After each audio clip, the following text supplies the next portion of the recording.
الحمد لله رب العالمين والعاقبة للمتقين والصلاة والسلام على سيد الأنبياء والمرسلين أما بعد تفسير القرآن الكريم سورة البقرة آیت نمبر 235 235 اعوذ باللہ من الشیطان الرجیم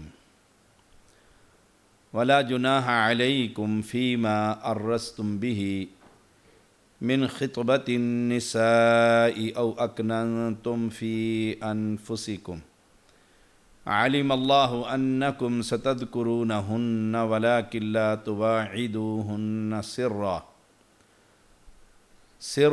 الا ان تقولوا قولا معروفا ولا تعزموا عقدۃ النکاح حتى يبلغ الكتاب اجلہ واعلموا ان اللہ يعلم ما في انفسکم فاحذروا وَاعْلَمُوا أَنَّ اللَّهَ غَفُورٌ حَلِيمٌ۔ اور تم پر اس بات میں کچھ گناہ نہیں جس کے ساتھ تم ان عورتوں کے پیغام نکاح کا اشارہ کرو یا اپنے دلوں میں چھپائے رکھو۔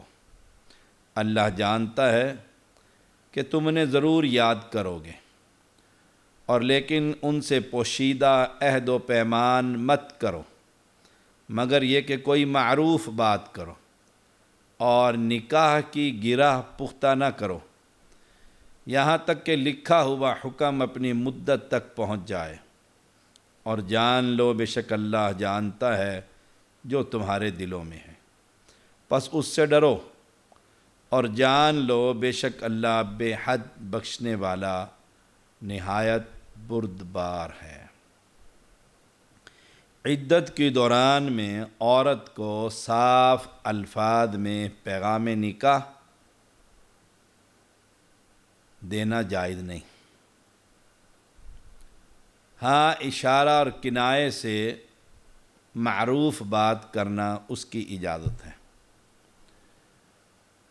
ابن عباس رضی اللہ تعالی عنہما بیان کرتے ہیں فیما عرستم به، اس سے مراد کوئی شخص یہ کہے کہ میرا شادی کا پروگرام ہے اور میں چاہتا ہوں اللہ تعالی مجھے کوئی نیک بیوی عطا فرمائے۔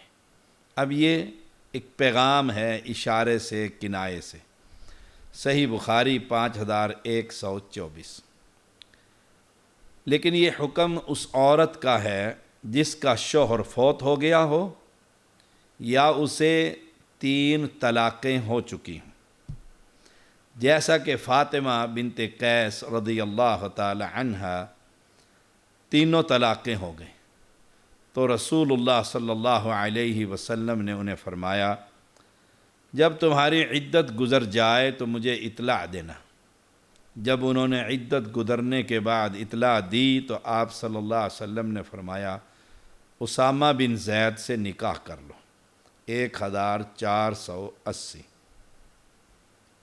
یہ اشارہ اور کنایے سے عدت کے دوران پیغام دینا جائز ہے۔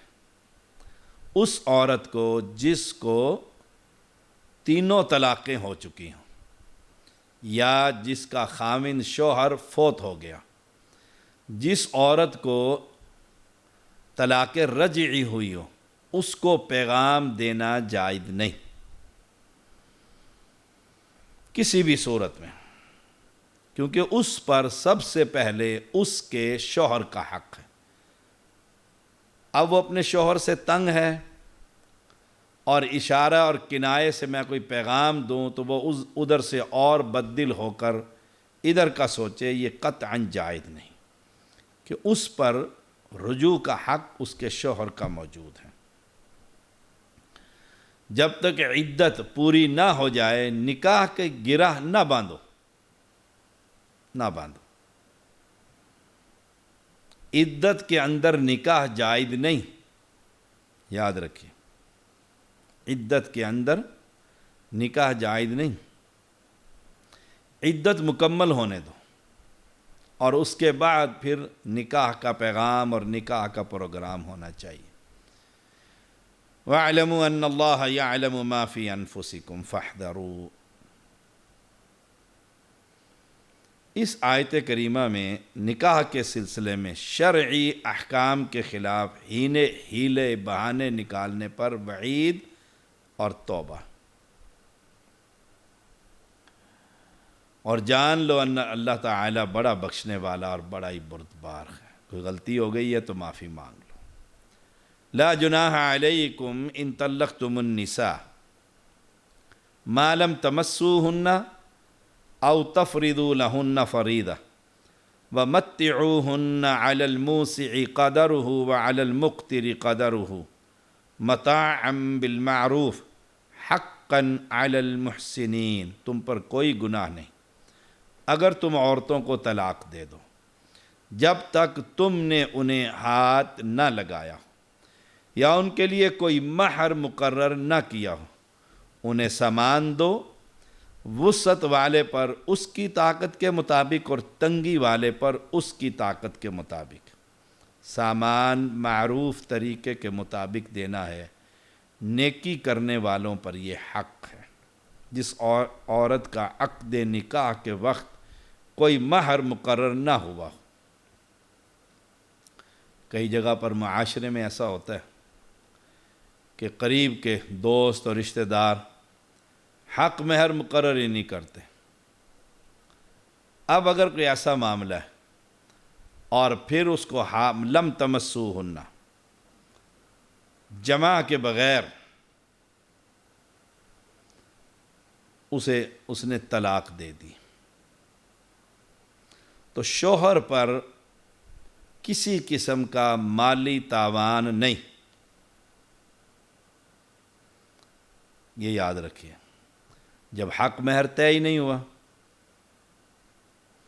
اور اس نے اسے چھوئے بغیر خلوت صحیحہ جسے کہتے ہیں، حقوق زوجیت بغیر اسے طلاق دے دی، اب مرد کے ذمے کوئی شے نہیں،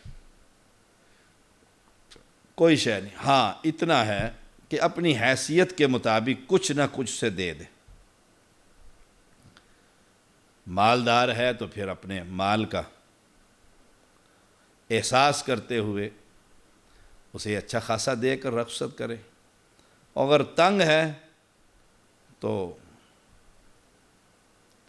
اپنے حساب کے مطابق، تاوان کچھ نہیں۔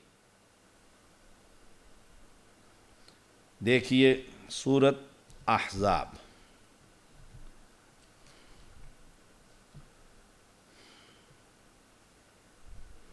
یا ایھا الذین آمنوا اذا نکحتم المؤمنات ثم طلقتموہن من قبل ان تمسوہن فما لکم علیہن من عدۃ تعتدونها فمتعوہن وسرحوہن سراحا جمیلا۔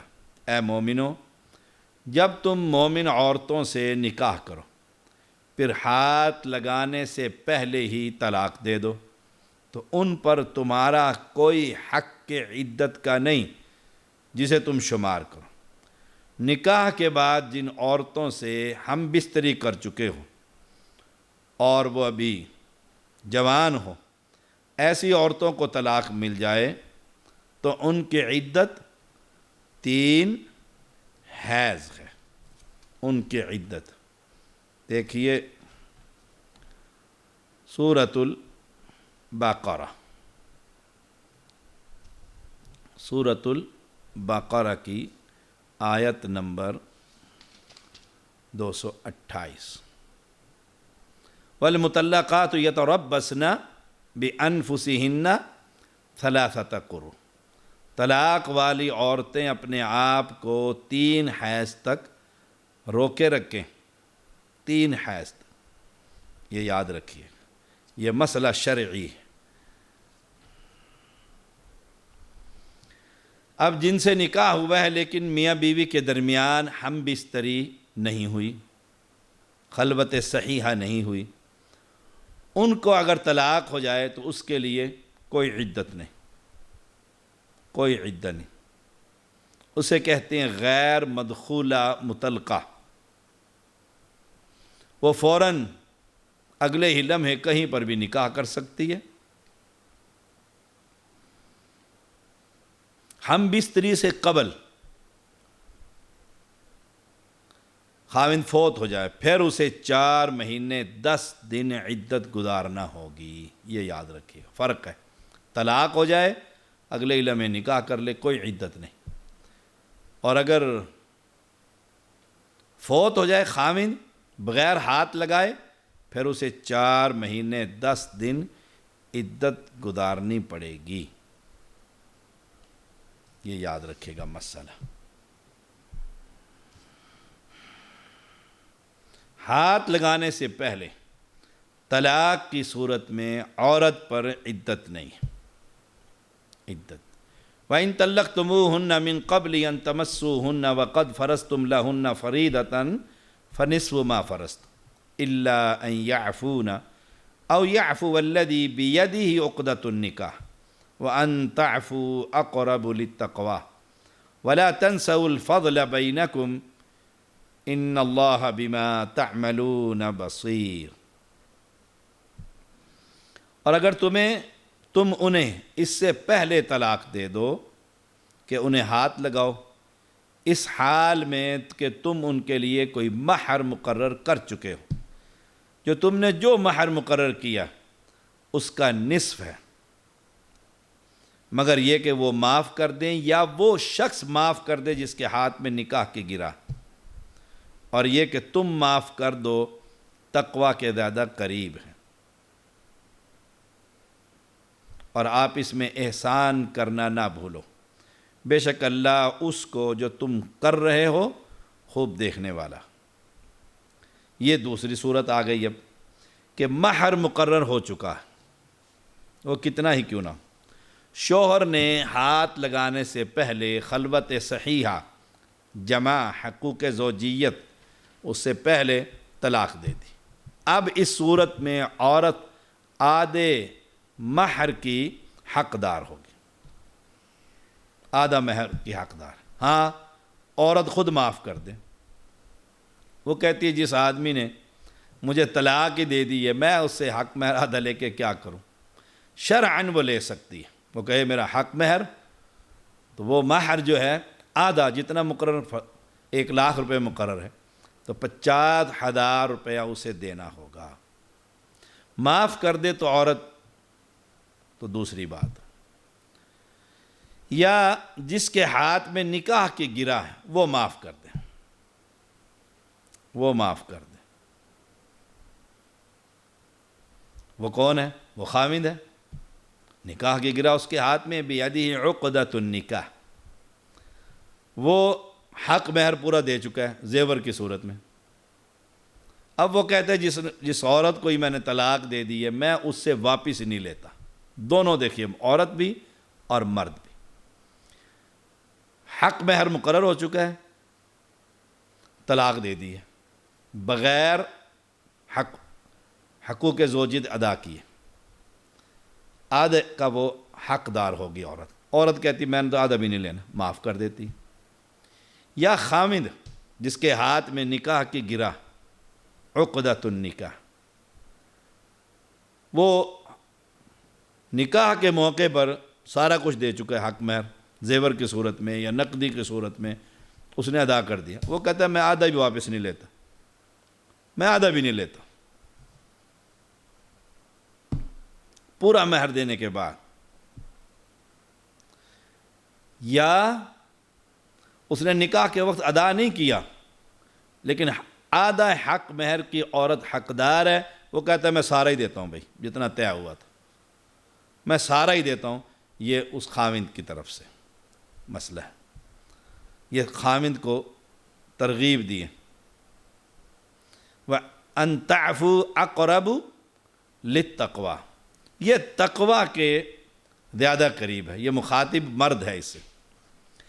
اگر شوہر ہاتھ لگانے سے قبل وفات پا جائے، فوت ہو جائے تو بیوی پورا حق مہر وصول کرے گی اور وراثت میں بھی حصے دار بنے گی، اور اس پر عدت بھی واجب ہوگی۔ تینوں چیزیں ہوں گی۔ نمبر 1 حق مہر پورا، وفات کی صورت میں بندہ مر گیا، خاوند فوت ہو گیا۔ نمبر 2 وراثت، 8واں حصہ بیوی کا۔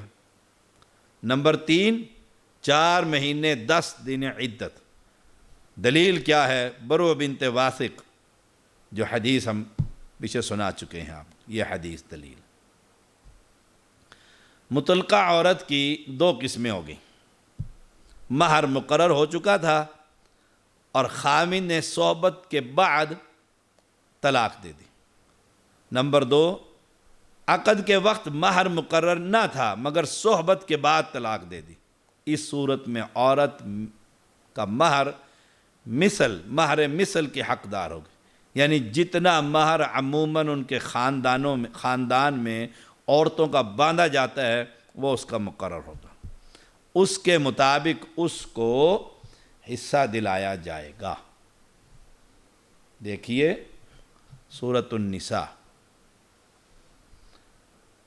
آیت نمبر 24، والمحصنات من النساء الا ما ملكت ايمانكم کتاب اللہ علیکم واحل لکم ما وراء ذلکم ان تبتغوا باموالکم محسنین غیر مسافحین فما استمتعتم به منہن فآتوہن اجورہن فریضہ ولا جناح علیکم فیما تراضیتم به من بعد الفریضہ ان اللہ کان علیما حکیما۔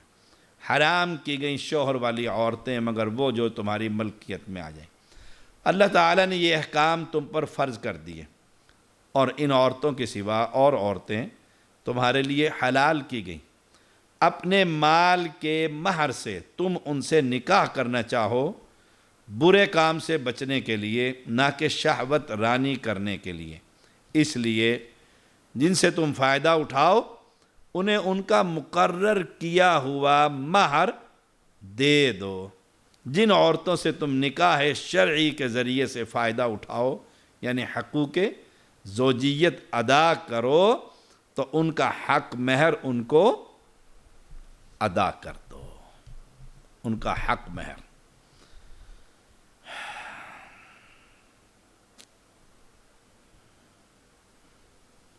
حافظوا علی الصلوات والصلاة الوسطى وقوموا للہ قانتین، سب نمازوں کی حفاظت کرو اور درمیانی نماز کی، اور اللہ کے لیے فرما بردار ہو کر کھڑے ہو جاؤ۔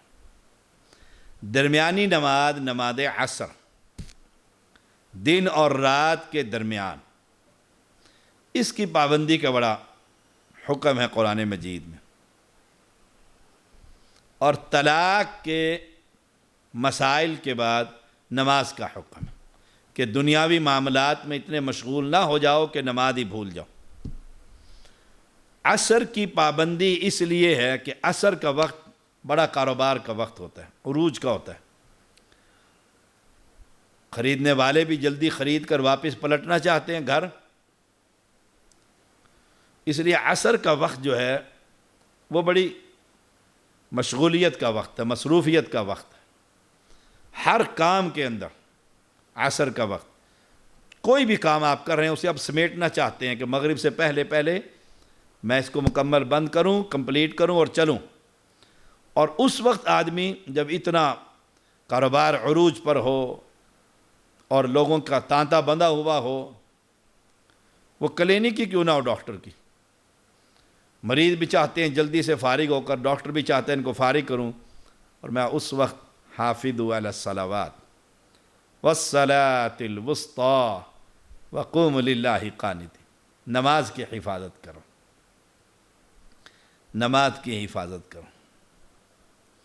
حفاظت، ایک مرتبہ عصر کی نماز خطیب کے جلسے کی وجہ سے لیٹ ہو گئی، اللہ جزائے خیر دے حافظ عابد الہی حافظہ اللہ تعالی کو، جنہوں نے پھر وہاں پر ان کو وہ تنبیہ کی اور اللہ سے ڈرایا اللہ سے ڈرایا۔ عصر کی نماز جلسہ کلوز کر رہے ہیں جی، پھر تھوڑا سا لیٹ پڑھ لیں گے، لا حول ولا قوت الا باللہ۔ حفاظت سے مراد وقت کا خیال رکھنا ہے، وقت پر ادا کرنی ہے نماز۔ حافظوا علی الصلوات والصلاۃ الوسطی۔ عبداللہ ابن مسعود رضی اللہ تعالی عنہ بیان کرتے، میں نے رسول اللہ صلی اللہ علیہ وسلم سے پوچھا تمام اعمال میں سے اللہ تعالیٰ کو کون سا عمل زیادہ پیارا ہے؟ آپ نے فرمایا نماز کو وقت پر ادا کرنا، الصلاۃ لوقتہا۔ صحیح بخاری 527۔ نماز کو وقت پر ادا کرنا۔ وقت گزر رہا ہے، بیٹھے ہوئے ہیں، چائے پی رہے ہیں، اور پوری کمپنی میں مولانا بھی بیٹھے ہوئے ہیں، اور تو اور امام پاک بھی بیٹھے ہوئے ہیں، امام محترم بھی بیٹھے ہوئے ہیں، قبلہ بھی بیٹھے ہوئے ہیں، شاہ صاحب بھی تشریف فرمائیں۔ نماز کا وقت گزر رہا ہے، کمپنی ختم نہیں ہو رہی۔ اب مجھے ایمانداری سے بتائیے کیا اثر پڑے گا؟ کیا اثر پڑے گا ان مہمانوں پر یا ان میزبانوں پر؟ نماز ہی نہیں پڑھ رہا، خطیب صاحب جی نہیں پڑھ رہے تو باقیوں نے کیا پڑھنی ہے؟ پچھلے دنوں میں ایک علاقے میں جمعہ پڑھانے گیا، جس گھر میں ہم کھانا کھا رہے تھے بیٹھ کر نماز جمعہ کے بعد، تو اس پر جمعے پر تبصرہ شروع ہو گیا۔ تو ایک نوجوان نے کہا یہ جو سامنے بیٹھے ہوئے ہیں یہ نماز نہیں پڑھتے، باقاعدگی سے جمعہ تو پڑھا ہے، باقی نمازوں میں سستی کرتے ہیں۔ اللہ اکبر۔ میں نے ان کو پھر سمجھایا کیا فائدہ ایسی دینداری کا کہ فرض نماز ادا نہ کریں آپ، کیا فائدہ ایسے مہمان نوازی کا بھی؟ تو اللہ کو سب سے پیارا عمل کون سا ہے؟ نماز اپنے وقت پر ادا کرنا۔ ہاں مسافر ہیں آپ، اللہ نے اجازت دی ہے آپ کو 2 نمازیں جمع کرنے کی، پڑھ کر چلے جائیں، آگے جا کر پڑھ لیں۔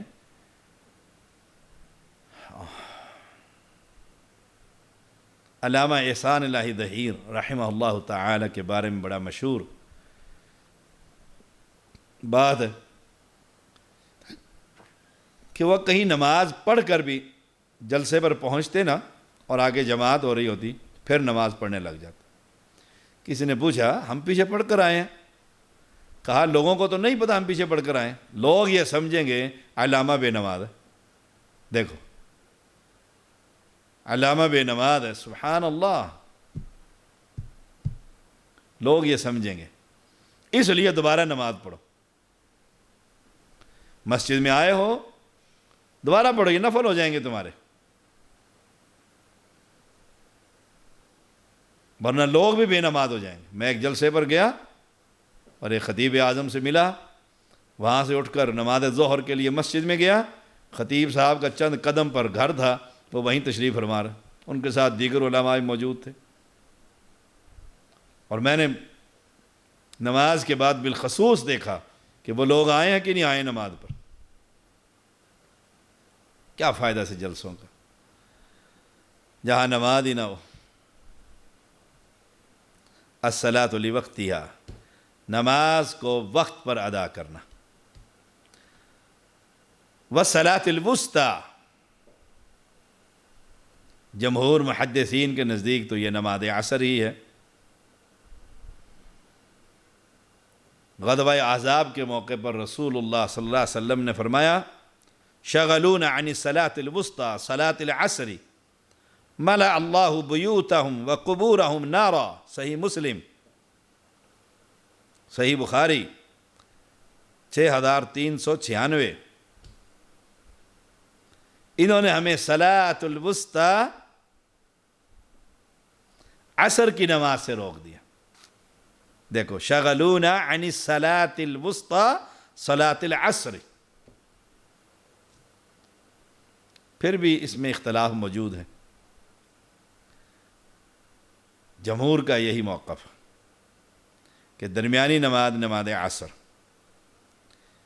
اب جنگ احزاب تھی، کفار سر پر چڑھے ہوئے تھے پیچھے سے، یہود بھی چڑھے ہوئے تھے، انہوں نے بغاوت کر دی، مسلمان تو چکی کے پاٹوں میں آ گئے، عصر کی نماز نہیں پڑھ سکے رسول اللہ صلی اللہ علیہ وسلم۔ کس وجہ سے؟ جنگ کی وجہ سے، حالات ہی ایسے۔ اب آ کر کیا کہہ رہے ہیں؟ اللہ تعالیٰ ان کے گھروں کو اور قبروں کو آگ سے بھر دے، آگ سے بھر دے ان کے، جنہوں نے ہمیں نماز عصر نہیں پڑھنے دی، نماز عصر نہیں پڑھنے دی، اور جن کو جلسہ نمازیں نہیں پڑھنے دیتا۔ سفر سے نکلے ہیں تو آگے پڑھیں گے، آگے پہنچے تو جلسے میں پہنچ گئے، وہاں سے 2 بجے فارغ ہوئے ہیں تو آگے پڑھیں گے، فجر ہو گئے تو آگے پڑھیں گے، تھکے ہوئے ہیں تو پھر پڑھیں گے۔ اللہ اکبر۔